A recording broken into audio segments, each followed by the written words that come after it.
Well, football coaches love to talk about being solid in all three phases of the game as we welcome in Mike Robinson, the Rocket Radio Network sideline reporter.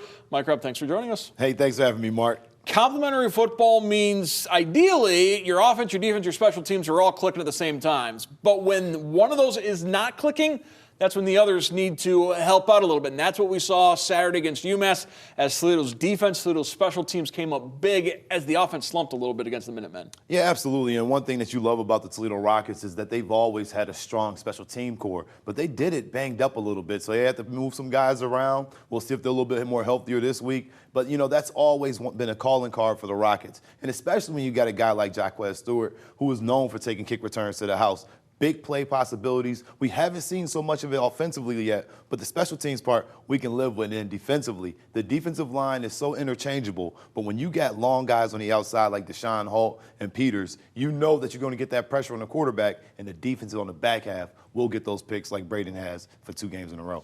As Toledo heads to Mississippi State on Saturday, I'm going to be very interested to see how Tucker Gleason responds. He did not have his best game passing the ball against UMass. He's a veteran guy. We've seen him play in a lot of different circumstances. I want to see how he bounces back. Yeah, this is going to be a huge game for him on the road. This is the biggest test of the season. It's an SEC game. Obviously the MAC is waving the flag around. Shout out to NIU. But we want to wave the flag too. Going down here in the SEC county, we want to find something that we can get going offensively. And I think it's Tucker Gleason running that rock. I think we got to find a way to get the big body guy. He can move. He's averaging about 4 carries a game, and that's not enough in my opinion. To see him run the football, he's physical. That helps us out. And we also can't be shy to run him. Why? Because we have a deep quarterback room, and I think that's what makes the Toledo Rockets special. So go ahead and let Tucker get this thing going, because this is a victory that the Rockets need if they want to find a chance at the playoffs. Mississippi State 1-1 as they lost last week to Arizona State, a 30-23 loss. And it was an interesting game in that Arizona State had a big lead, and then Mississippi State came back late to make it a little bit closer. And maybe if that game was a little bit longer, Bulldogs would have found a way to win. I mean, that offense, Mark, is explosive. And I think the Rockets defense is definitely keying in on it. You know, when you got the RPO running as fast as you have, Coach Levy doing an excellent job of finding the targets. Mosley, and you also have Coleman. Those dudes are special future NFL players. And the quarterback Shapen, Blake Shapen, he stepped up big time because he's impressing me with his ability to throw the football and to pick his spots to run it. So you're right. If they did have a little bit more time, they'll figure it out. But the problem isn't their offense, it's their defense.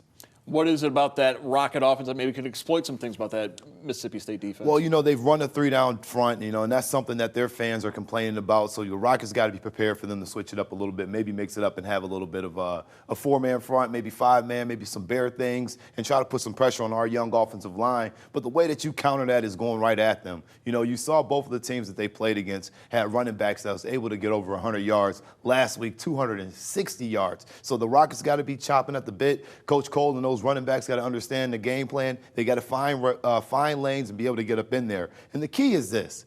If you're going to run the ball against this team, the offensive line, they got to make a vow, and they got to stick together, and they got to decide that they want to be physical and take on these guys, because this is going to be a very hostile environment. Let's talk a little about that environment. So this is a veteran Toledo team. They played at Illinois last year. They played at Ohio State in 2022. They played in MAC championship games. They played in bowl games. But Starkville's a little bit different. That is a very loud stadium.